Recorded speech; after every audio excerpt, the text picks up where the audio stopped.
to say, so great to be back again this evening. It's sort of a mixed emotion for me. I feel really excited and quite fulfilled that we're completing our 6th talk, but also a little bit sad to know that it's the end of the series. It really has been wonderful, and like I mentioned last week, it's quite bizarre that although I can't see faces and hear voices on the other side, I really do feel like I'm connecting with people. I'd also just want to say thank you to everyone who's reached out via some form of message.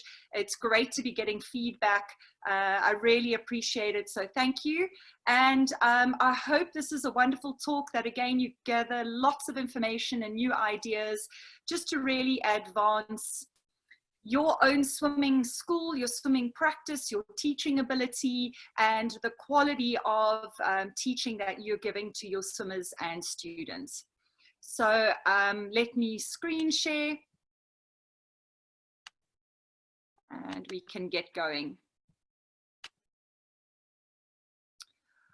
Right, and this evening, quite differently to the other talks, there are several videos included. I've done this really to just allow for a visual learning.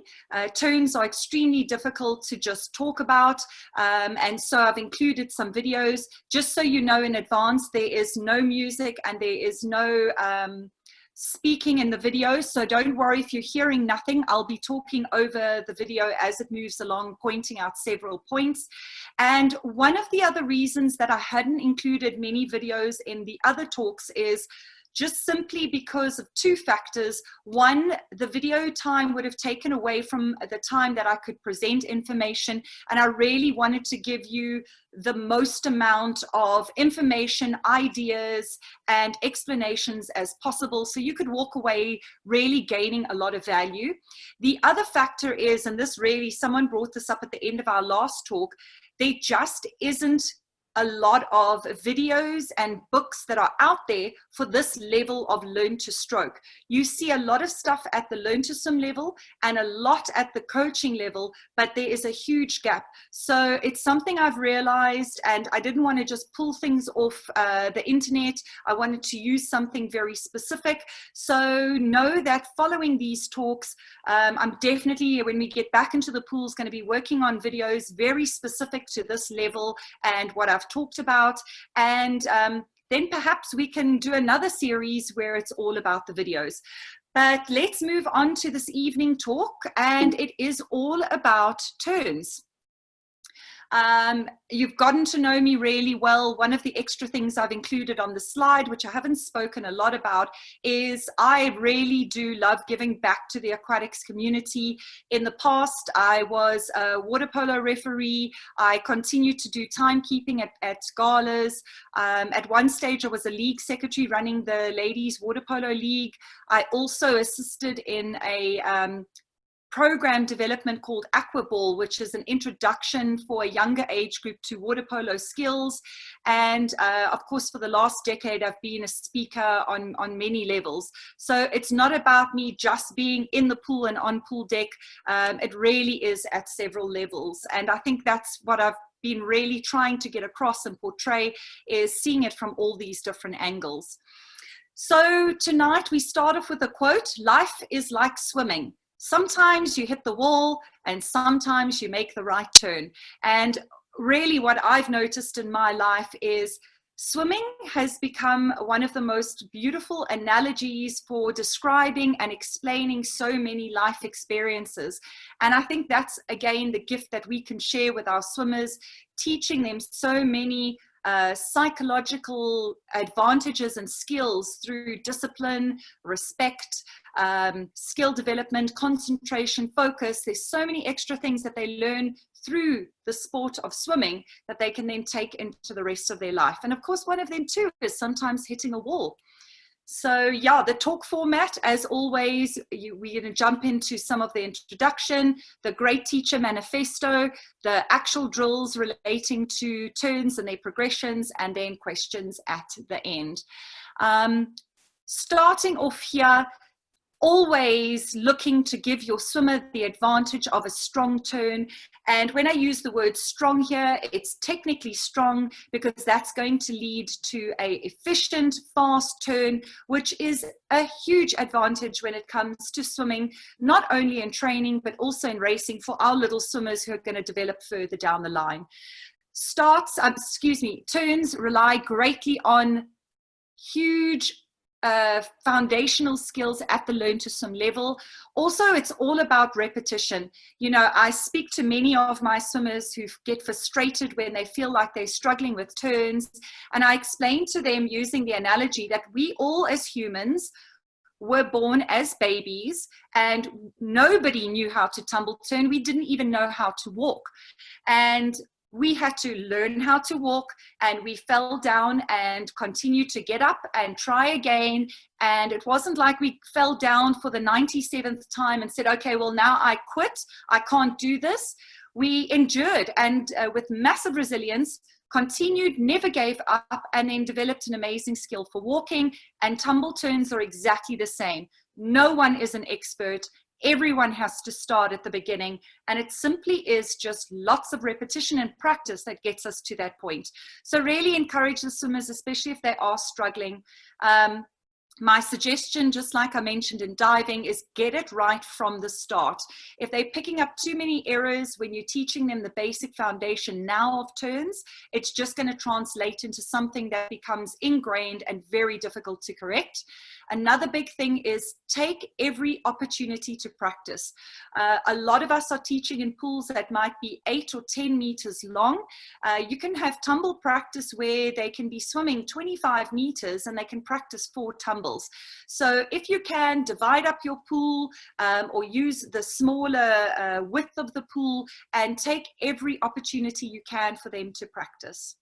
The assumptions are always the same, and really those learned foundational skills, you want to make sure in that LTS level they've got that excellent streamline, the productive push and glide, and that they are playing the fun games such as roly-polies, forward rolls and backward rolls. Just pivotal in creating amazing turns. As always, the caveat, this is not the only way. This is just one way, and it's the way that I have loved. You've got to adapt it according to your swimmer's needs, because it's not a one-size-fits-all, and it's all about making sure that you do not allow repetitious mistakes. So going on to the Great Teacher Manifesto, and hopefully by now you've been pinning this somewhere into some little notebook and really getting a great collection of understanding what it takes to be a great teacher. It doesn't happen by accident. It comes through learning and awareness and presence. And the quote that I've put in there today is one of my favorites. Just because it isn't happening at this moment doesn't mean it never will. And this is just an ode to the fact of how we have to have massive amounts of patience when it comes to learn to swim and learn to stroke. In particular with learn to stroke, when you're working high quality, sometimes you can be teaching the same skill set or several progressions and it just feels like it's going nowhere. And I don't know if you've had this experience, but I've definitely had it myself, where I've, taught the same thing for about the 25th lesson. And I think to myself, this specific swimmer is never going to get it. And what happens just at the very next lesson, it all falls into place and it looks like some kind of miracle, but it really is just about patience. Some swimmers are going to learn a lot quicker and some are just going to take a bit more time. Don't give up. It is going to happen. Persevere, and that skill will come forward.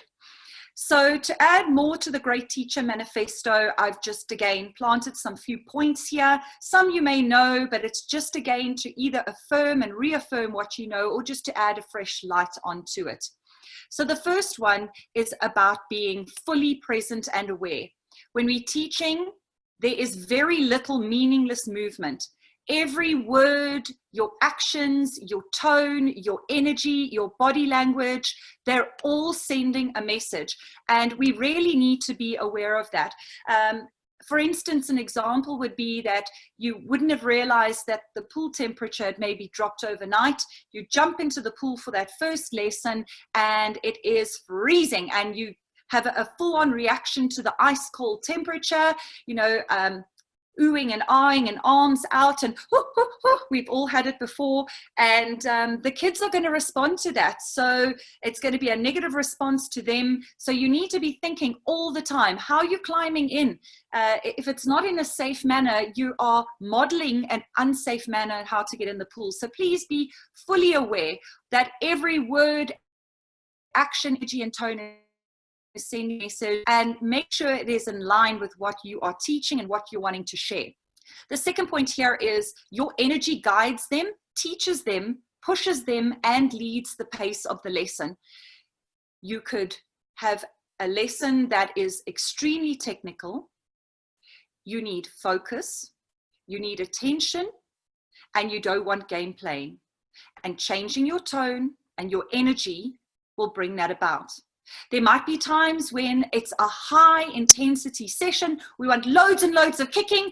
Let's go, guys. I know you're feeling tired. Let's push, push, push. Loads of kicking. Using your own energy will guide them and lead them. You cannot be going, okay, everybody, 1, 2, 3, kick, kick, kick, kick, kick, kick, kick, and expect the energy to come back from the swimmers. So just keep that in mind as well. You know, I'm so big on repetition and quality. I've mentioned those words through every talk. And as I've put here, this is the ultimate foundation for the swimmer. You need to be striving for excellence. Learn to stroke instructors are setting up the foundation for the swimmer as they move forward in their swimming career. They might become a breaststroke Olympian. They might just be an open water swimmer until the age of 95. They might become a triathlete, a water polo player. It's not to say that they will have to be an Olympian, but what we are teaching them is the ultimate foundation for their stroke. And we don't want them to then grow older in age or physically bigger and move on to a coaching program and feel like they have to go steps backwards because there are errors. So repetition of really high quality swimming, because you are carrying a huge responsibility on your shoulders on setting up this swimmer's swimming future. The next point there is tweak technical parts for correct execution. Sometimes you're going to need to use overcorrection. Sometimes you might want to use simplification. You've seen it in the way that I've demonstrated and put some teaching points ahead. Sometimes I completely simplify it. For instance, in butterfly, when they're moving on to the full stroke and we're talking about rhythm and timing, I might say, pull, kick, dive, kick, pull, kick, dive, kick. Of course, the pull is a lot more. There's the catch, pull, and the push section, but the simplification helps the swimmer to learn. So please always think about tweaking technical parts. It's not always appropriate to take something from coaching and bring it down to the learn to stroke level. Always think of the little swimmer we are working with. You must have a comprehensive plan and goals. This is a big one, huge, huge, huge. Mine is, I call it a progress chart, and my progress chart is from learn to swim, learn to stroke, and it ends with the beginning of stroke development, where my swimmer now can do a full senior medley or the full IM in a 25-meter pool. So please have some form of plan. If it is certain levels or certain goals that they need to hit, it's the only way that you can be sure to be following a correct plan. It's got to be progressive. You've got to have goals and checkpoints. So if you don't have that in place, I would really suggest, while you're not in the pool right now, is take some time out and really put something together that you and your staff can use. It is the best way to be moving forward. And then another point and tip that I've put in there is evaluations. Now, evaluations would be for your swimmers, but in actual fact, it also becomes an evaluation on how you've been teaching. You could do this termly or biannually or once a year. Really, the checkpoint doesn't matter. It's up to you. And your evaluation would be looking at several points in the swimmer It could be the freestyle kick, it could be the body position, it could be the freestyle arm, and then the whole swimming of the freestyle stroke. You could be looking at dive, at all the levels of diving. You could include theoretical information like how do we touch in breaststroke, what is the rule when you get to the wall. So you really can create your own evaluation and have a little checkpoint evaluation sheet, and then you can mark everybody exactly the same. But what I personally have noticed is once I've evaluated everyone, and that might be over a week, 1 week in that lesson, I will do the evaluation, is I will start to see a little bit of a pattern on where I've been successful and where I've actually lacked. For example, one evaluation term, I noticed that the back start, that back dive entry into the water, a lot of my swimmers were not getting it right, which meant I hadn't taught it enough or sufficiently or in the most appropriate way. And I could see where I was lacking. I would also notice that my swimmers were really good at breaststroke, which means I was succeeding in how I was teaching breaststroke, and in particular the kick. So the evaluations are very important for your swimmers, but they become very important for you as a coach to become aware of any holes or gaps, and then you just adapt it moving forward in that next term. One point that I've put there right at the end, I said, get fresh eyes, and then I put my name there. Please, if you feel like you don't know how to do this and it feels a little bit overwhelming, or perhaps you just want an objective third party, get hold of me. My email address will be at the end of the talk here, and jot it down, get hold of me and say, Deborah, come in, show it.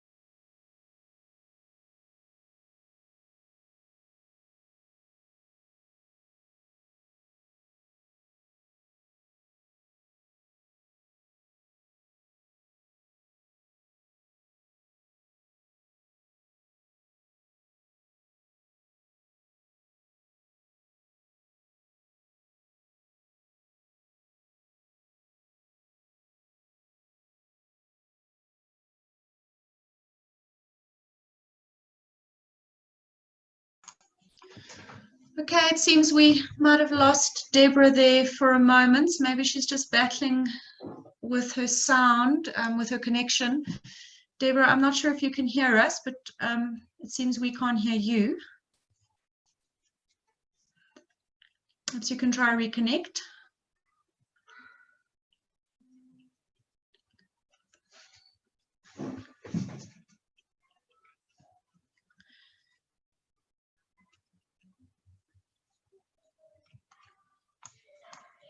Oh dear.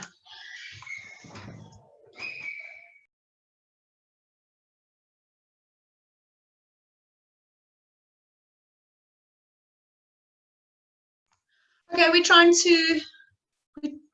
to get Deborah back. I'll see what I can do. If you can just bear with me. It's my luck. It wouldn't happen on Cheryl's watch. It happens on my watch.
Okay, I think she's gone out. Let's see if we can get her back in again.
Okay, so it seems that her power went out.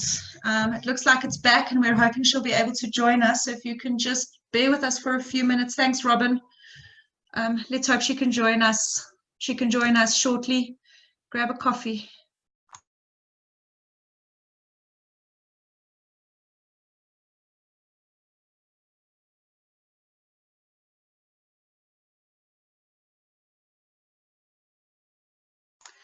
Welcome back. Thank you. We missed you. We've all had a coffee and a loo break.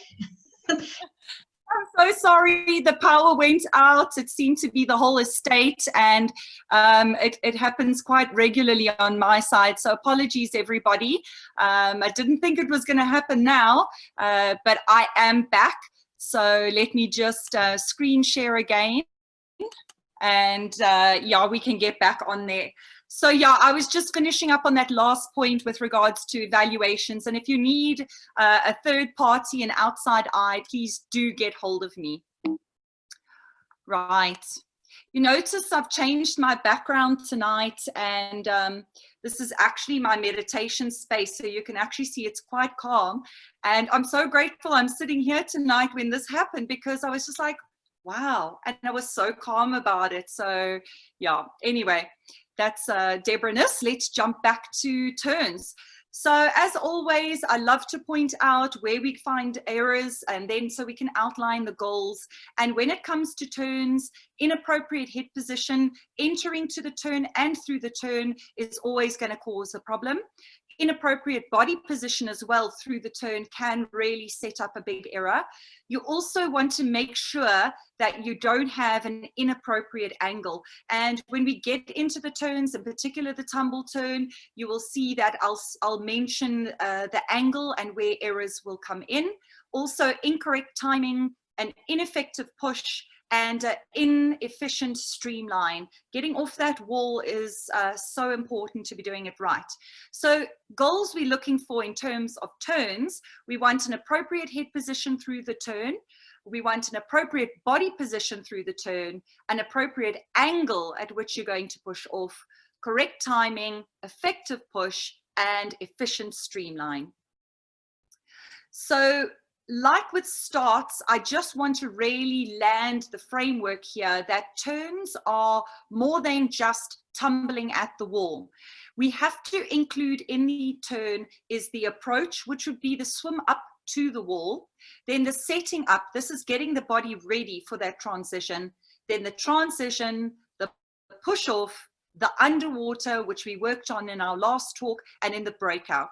Again, with my little swimmers, I only mention the word breakout. We're not working any breakout technique. I leave that for when they're in stroke development, but the rest of it, 1 through 5, that is what is included in a turn. And just like with the starts, I also want to just open the aspect of the mind here in terms of how important the turns are. Now, we've gone through, this is the 6th talk, and as your swimmers are progressing and they're getting into turns, they could really be coming to a place where they now can swim 25 or even 50 meters. And when they are of the appropriate age and swimming 50 meters, having a tumble turn and a correct open turn is very, very important when it comes to the race as well as swimming the distance.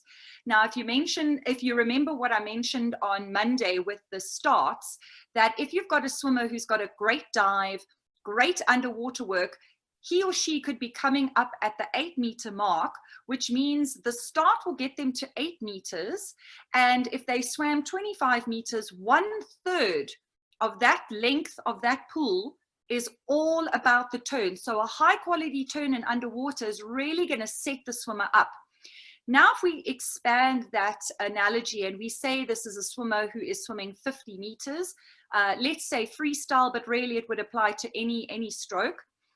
If the swimmer got to the 8-meter mark in terms of the start, and now they were swimming and they were coming towards the wall for the turn, the approach would be considered to begin at that 5-meter mark, at the flags before the wall. That would be the approach, and then leading to the setup. The transition would be the tumble turn, and then we'd have the push off, the underwater, and maybe because there's no dive, the swimmer would come up at the 7-meter mark and not the 8-meter mark. Now, if this was the case and the swimmer is swimming 50 meters, the 8-meter from the start, the 5-meter in the approach, the tumble turn, and the off the wall underwater work of another 8 meters means in that 50-meter swim, 20 meters is dedicated to the start and the turn. That is almost half of what the swimmer is doing is not swimming.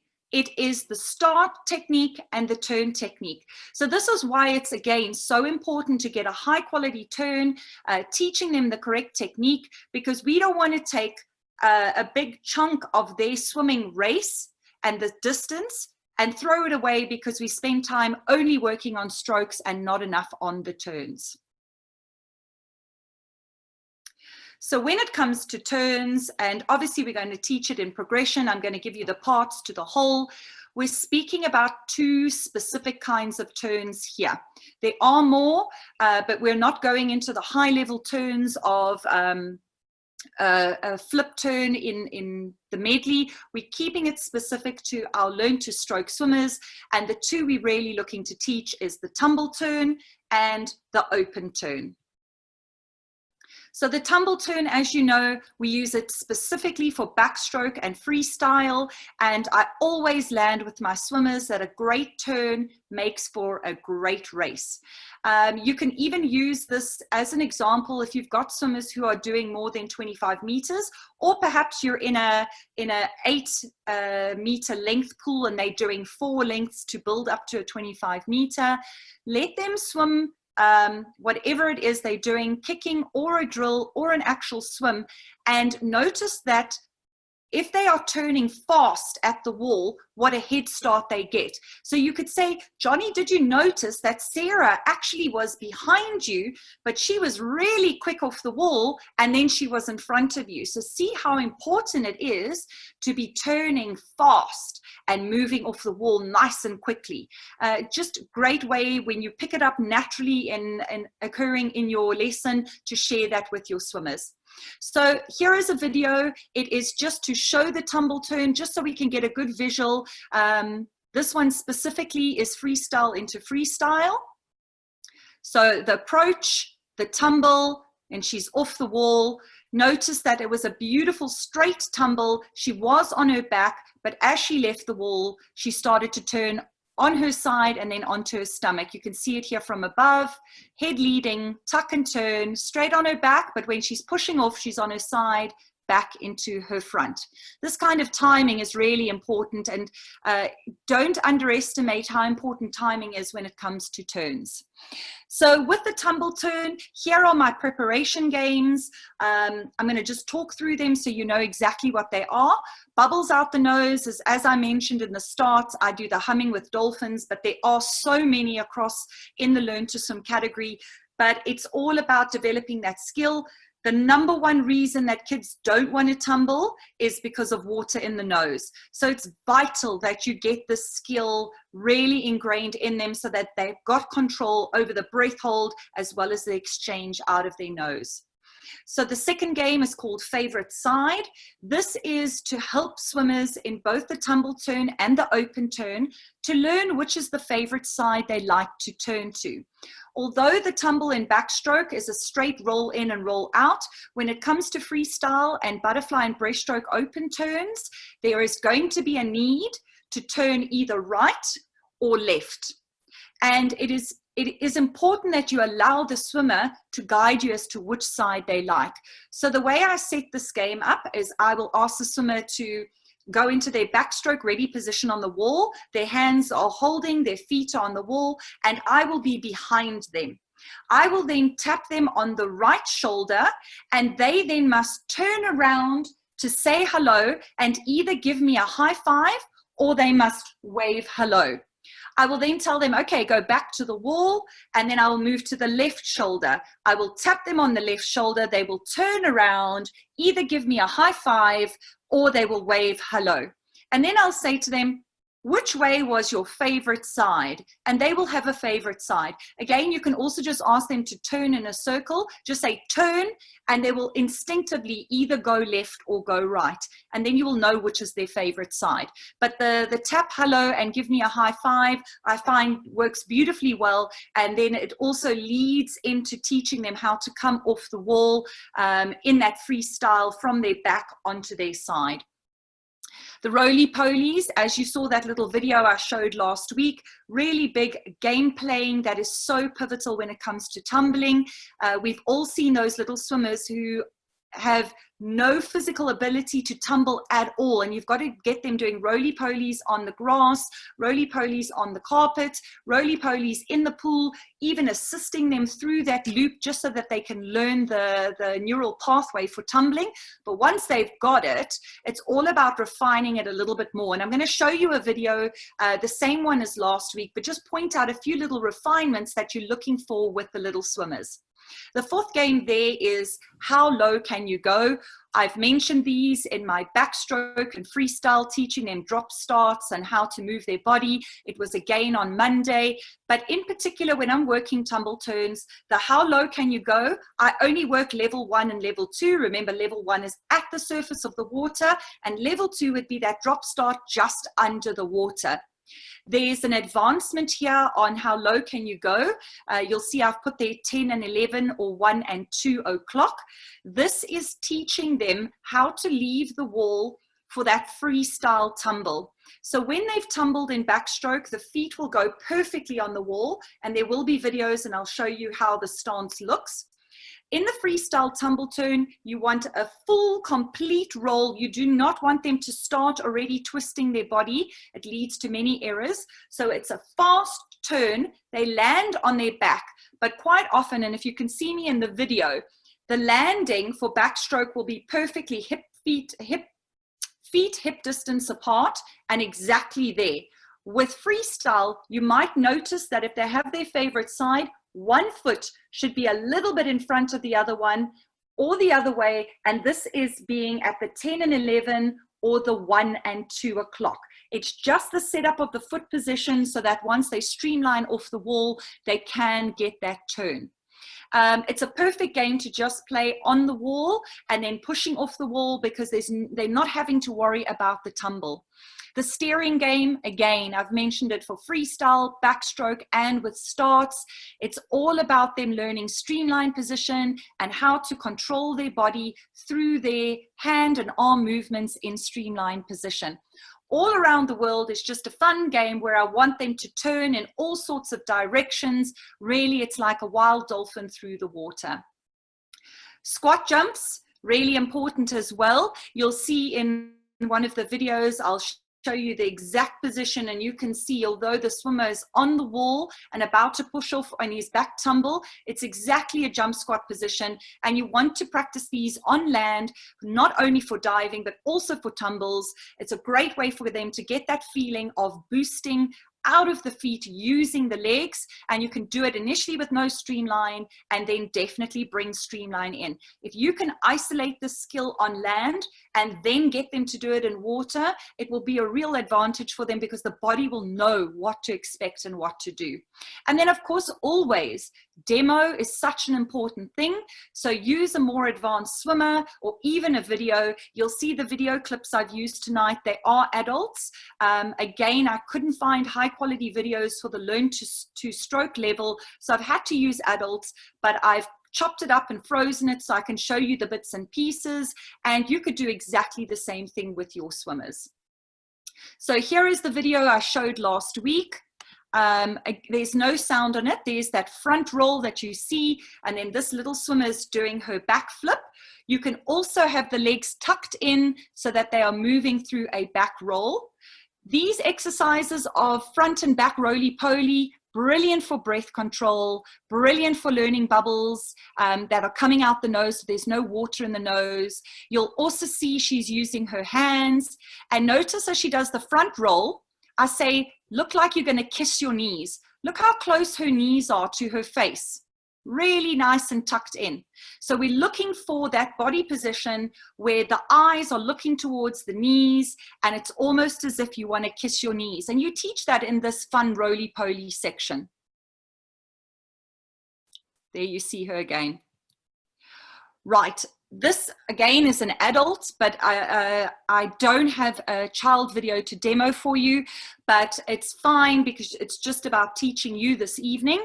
This is the steering game, although it's not per se the steering game. I'm just creating a visual for the steering game. So we're teaching the swimmers where the feet need to be in order for them to shoot off and be as straight as an arrow. The steering game initially was all about streamline position, and if you were pushing off the wall or kicking and the streamline was too low or too high, you would steer low or you would steer high. Now we're bringing in the fact that where the feet are positioned on the wall is also going to determine where you end up going. In this specific position here, this man has got his feet directly in the right position. He's in a beautiful horizontal position, so you know from where he's pushing. Forgive his streamline. I just caught the video at an exact moment where he hadn't quite stretched into streamline, but if his arms were beautifully horizontal, he would then be pushing off straight as an arrow. So watch as I play the video. You'll see now if the feet are too low, as this swimmer is, when she pushes, she's going to end up being too deep. Please also notice here, she's turning too soon. Here she is, she's got her feet too low. And when the feet are too low, she's going to end up pushing and coming out the water too soon.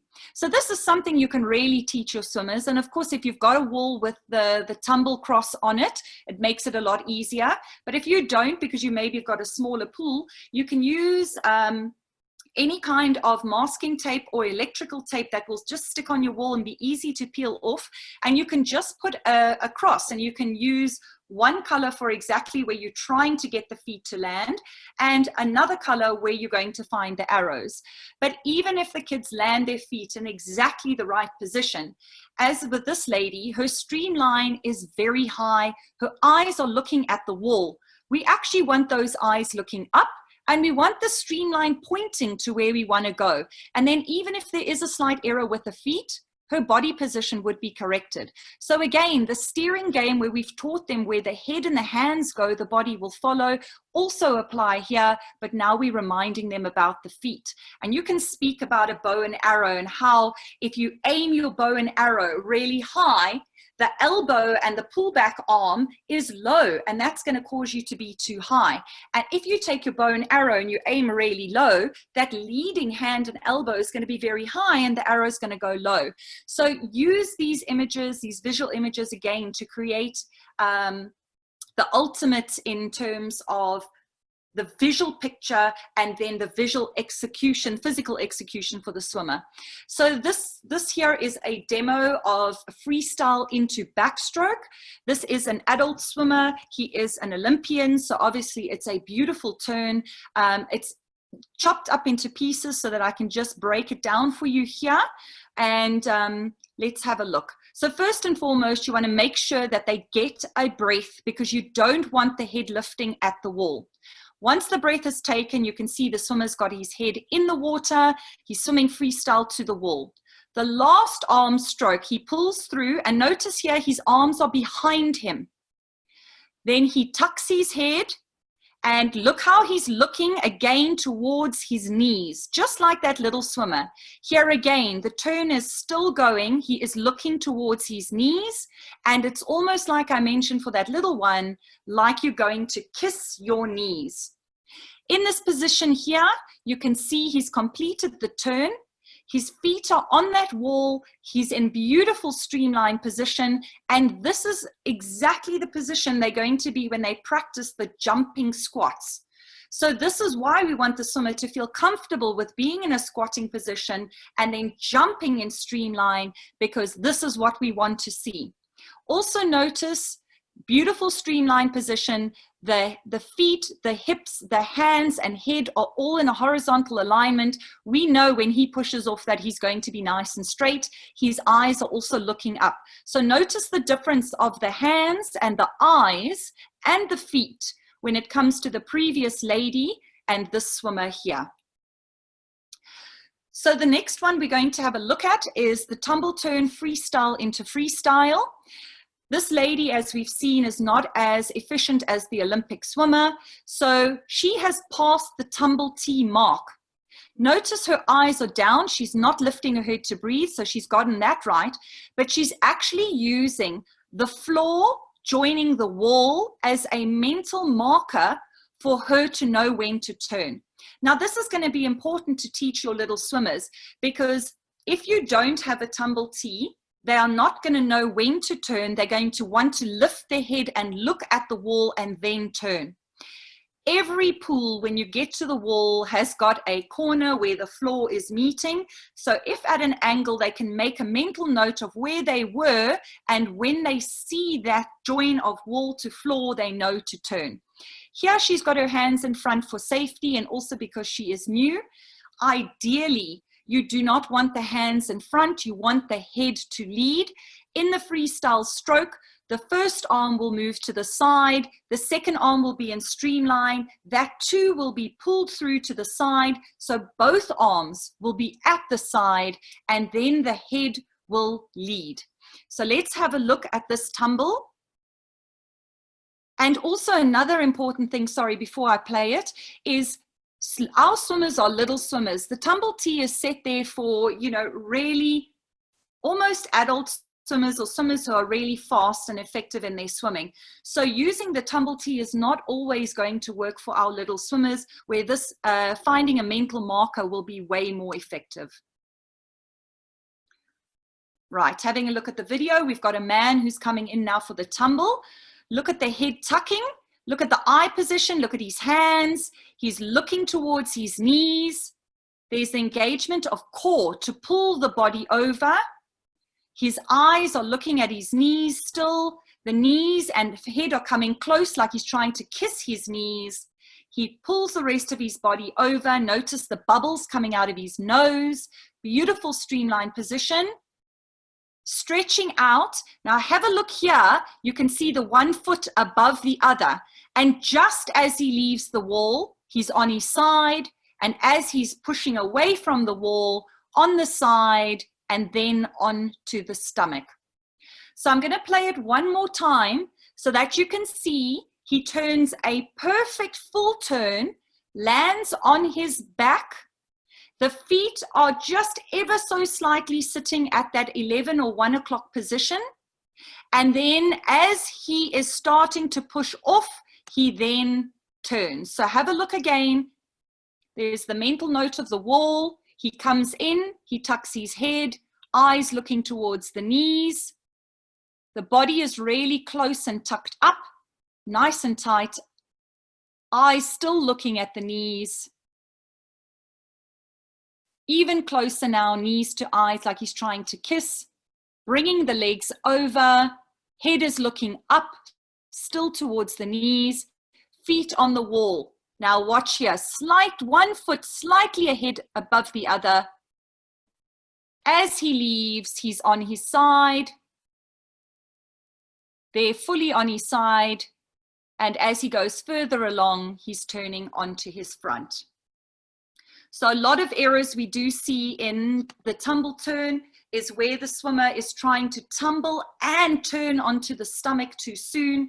So the easiest way is obviously to teach from front to back first and then introduce. So let's have a look at the progressions. And the way I like to teach the progression is the streamline, push and glide. This is that basic skill. We're just re-reminding them. We are getting them to push off from that 11 o'clock or 1 o'clock foot position, or if they are practicing the back tumble, push off on the back. You can, if they're really getting it, include the underwater work from the starts, introduce it here. And like I mentioned, I've been introducing it in the Learn to Stroke. So for my kiddies, once they're coming off the wall, they're automatically bringing in whichever kick that they want, if it's the underwater dolphin kick or back kick, whichever is appropriate for the turn. The second progression is roly-polies. And of course, if your child has got the skill of the front roll and the back roll, we're now going to advance it in a progression. So I asked them to do a roly-poly, one roly-poly, and come to standing. This gives them the learning experience of knowing that they stop the turn when they want their feet in a specific position. And because I want them to stand, it's when they roll and the feet come to the floor, they stand on the floor and stand up. The progression on that would then be to include streamline position. So roly-poly, when the feet are in the right place, stand, press to streamline. And then the third progression is really now getting them to do it in that horizontal plane. You'll ask them to swim a few strokes away from you. Tumble, no wall. They're just tumbling in the water to change direction. So roly-poly. And when they come out of the roly-poly, to come into streamline and kick.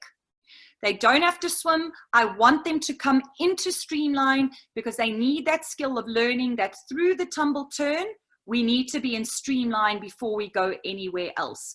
And if you work it in that progression, you'll see that it comes quite naturally if you've got those foundations from LTS and Learn to Stroke in there. The wall, touch and roll is the fourth progression.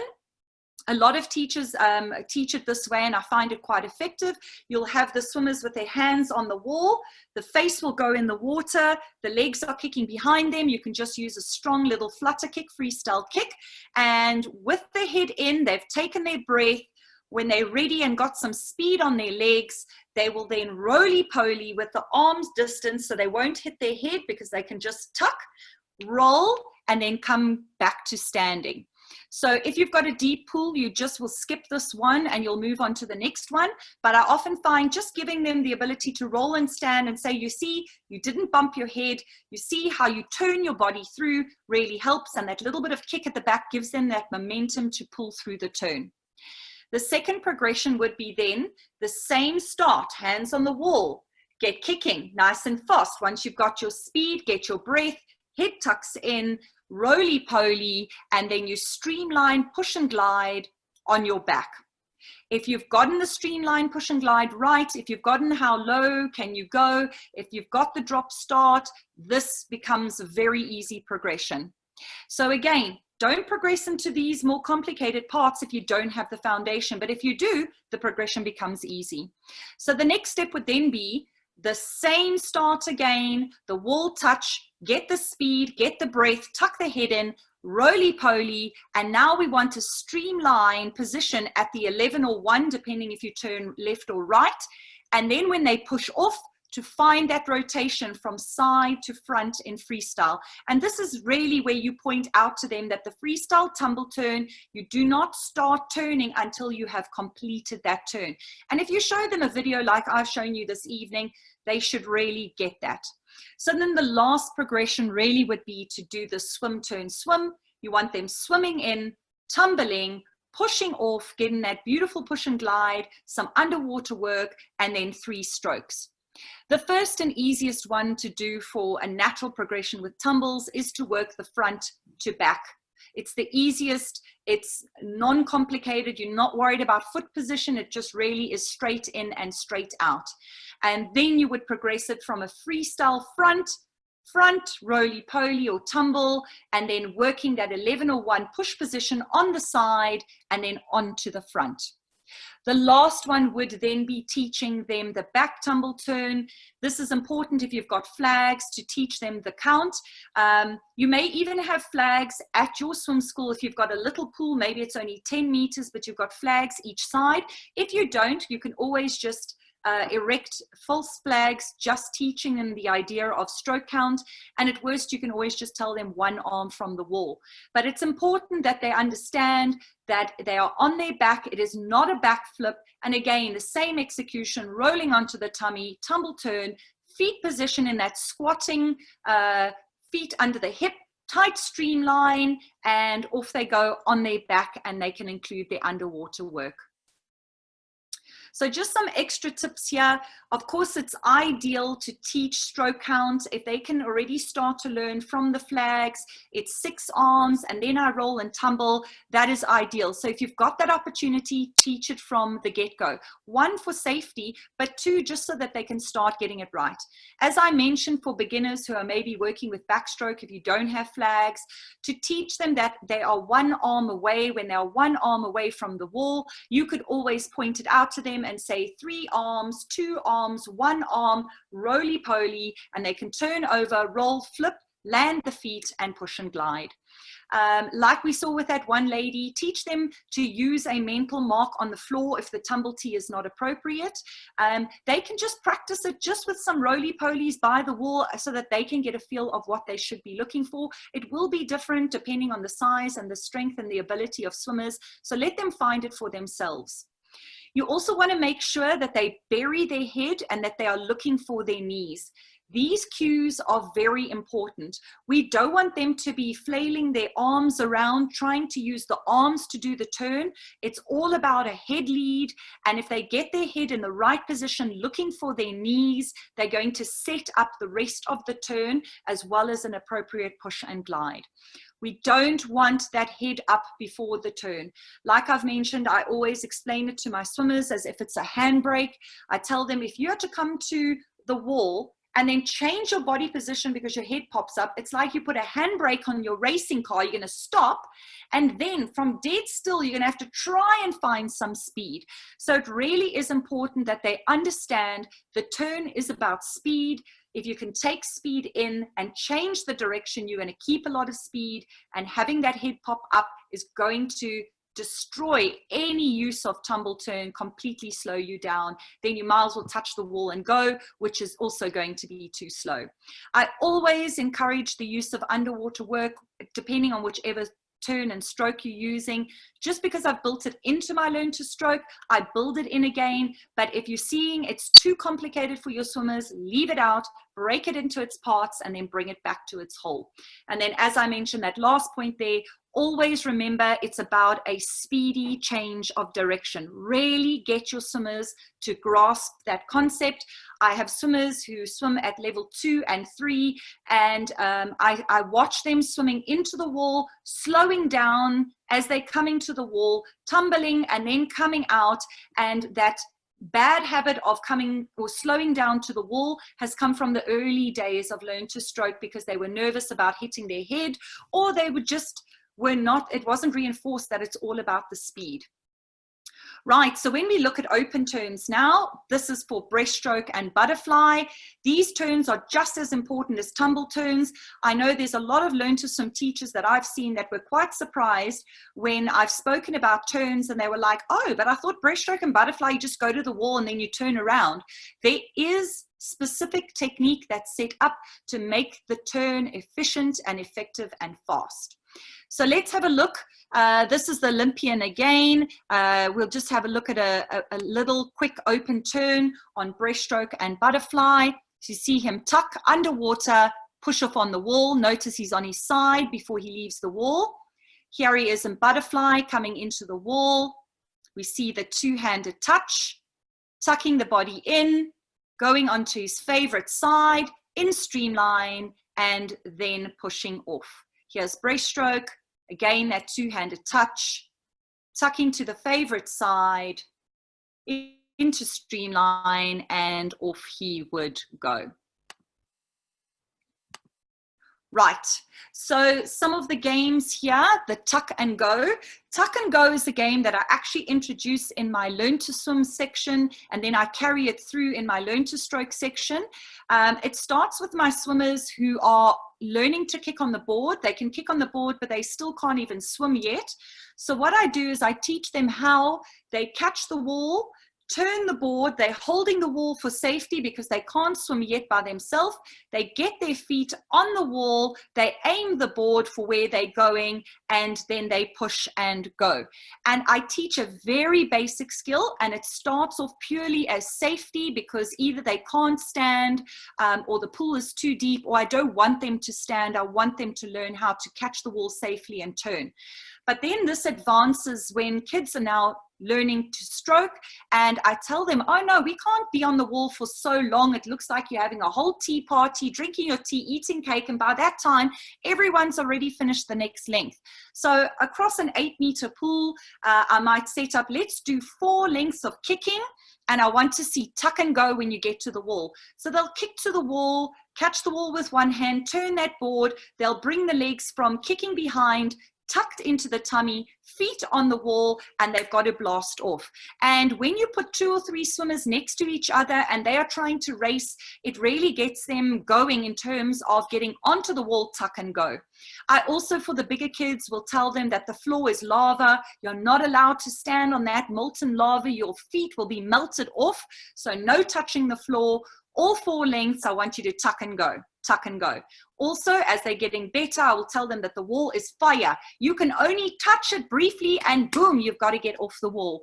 So if you land all of these points, and again, you started really early, the ability to bring the legs in from a long kicking position, like butterfly or the glide and breaststroke, tucking it into the body, getting the feet on the wall, and then getting off the wall quickly will be very natural. Favorite side, you use it here as well, because as you saw with that Olympian when he was doing his open turn, he was turning to his favorite side, which is left. I'm a favorite. I love my right side. It is very personal to each person. And again, you want your swimmers to know which is the side that they like to turn. Often if you haven't identified that or pointed it out to them, they'll watch someone turning right, and although they naturally left, they will think they're doing it wrong. So again, it's very important just for them from a psychological point of view. How low can you go? This again, we want to show them how to get to their favorite side. They can start on the wall, and at this point, they can keep one hand on the wall. They can duck under, correct the feet, get their head in the correct position, create the streamline, and off they go. And this in particular is a beautiful way to teach the back end of that breaststroke and butterfly open turn, push off and glide. Change direction. This is again just getting them really strong in their core and teaching them that the ability to change direction comes from the core. So I'll have them lying on their front with arms stretched out and legs at the back, and I'll either say change, change, change, or have a whistle sometimes, and I will get them to tuck in, and from lying on their front, tuck in, and then lying on their back, and then tuck in, and then lying to their front. Now, naturally, if they've also learned how to stand up in water, the ability to tuck and stand is halfway in the changing direction. I also then get them to do it from left to right. So like they would be leading in a side freestyle kick, they would be lying in that float position, they would tuck in and then switch to the other side. Tuck in and switch to the other side. The ability to come from front to back and back to front, left to right and right to left helps with the tumble turn as well as the open turn, but really very important for the open turn. And then of course a demo with an advanced swimmer or a video, so important. So before we watch the breakdown video of the open turn, I just want to go through my personal progression on how I teach the turn. So first and foremost, of course, it's that two-handed touch. There's no major need to overly focus on the approach here, because with butterfly and with breaststroke, they're going to be able to get a breath in their last stroke. The breathing issue goes away from freestyle, which has disappeared because they're not on their back. They can actually see the wall when they come up to breathe, but a big time focus on that two-handed touch. Now, again, I've been landing it already in the very beginning of the learn to stroke, so it's a natural two-handed touch for my swimmers. We then, the analogy I use here is about a brother and sister or two brothers having a little bit of a play fight. I really do explain to my kids that this is just a fun analogy and it's not for them to go take it home and start fighting with their brother.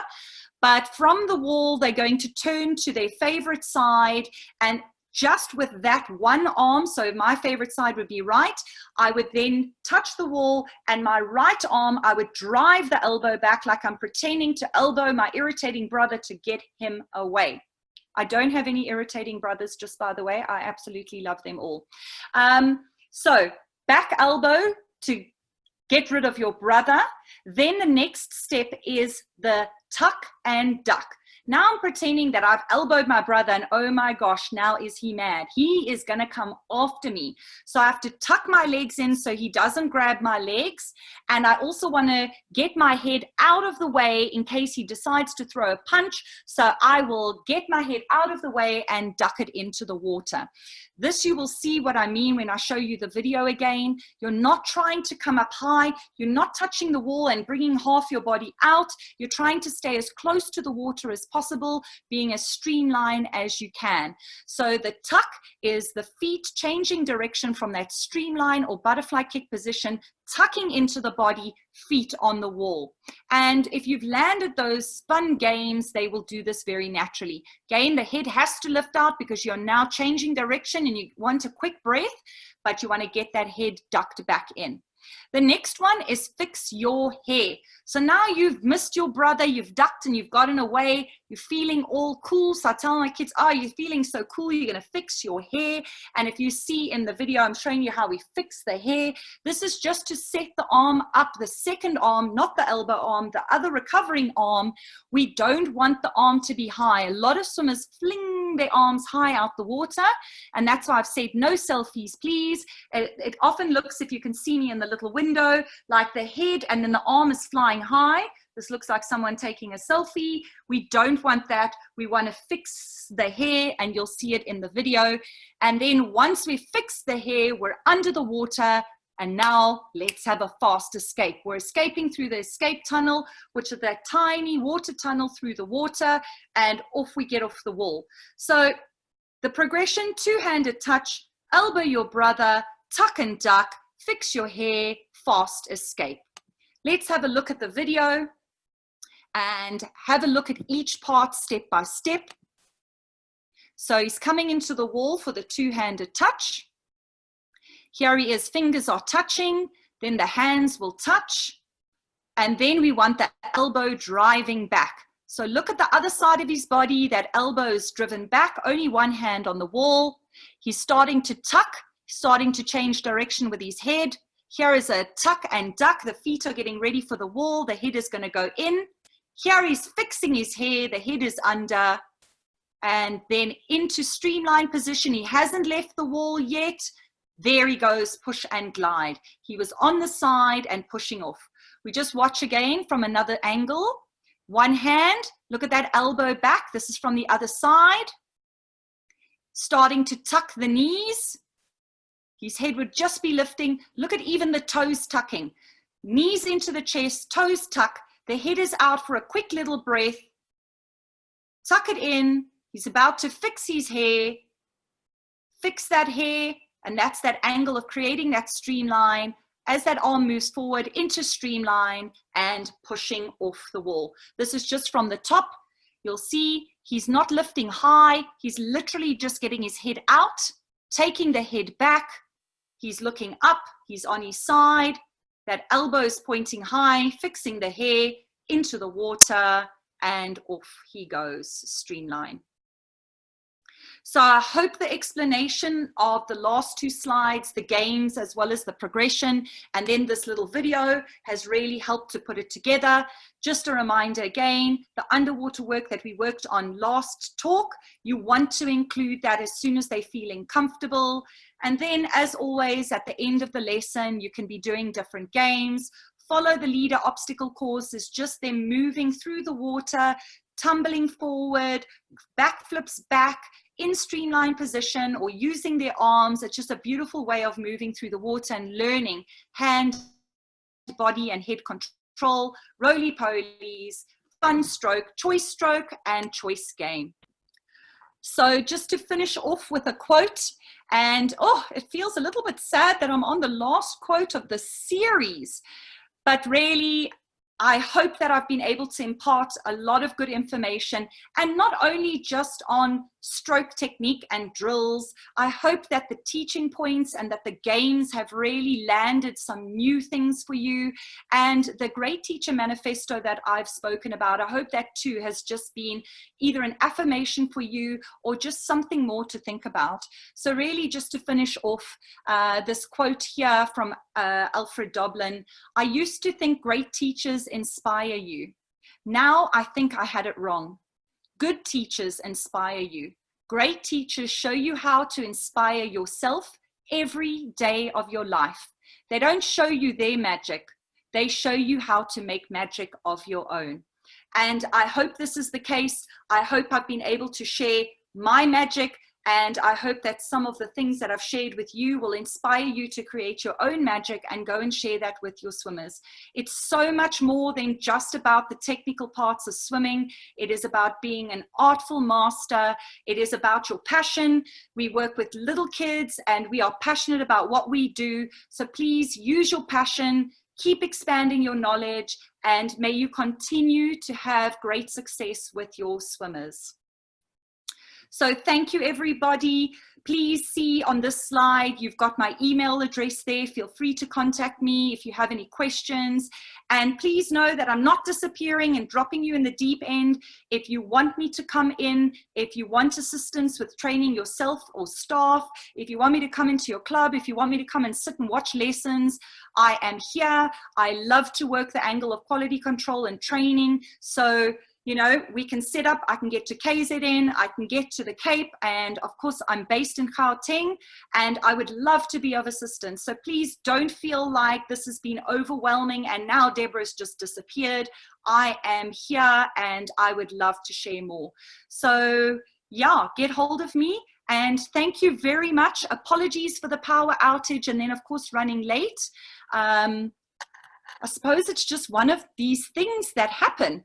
But it's been wonderful. And again, I really would just love to say thank you to everybody who signed up for the course and everyone who sat in. It has been such a pleasure to share my passion of teaching and swimming with you all. So thank you. And if there are any questions, please feel free. And otherwise, I hope to see you in the real life, in the real world. Please come up to me and say hello.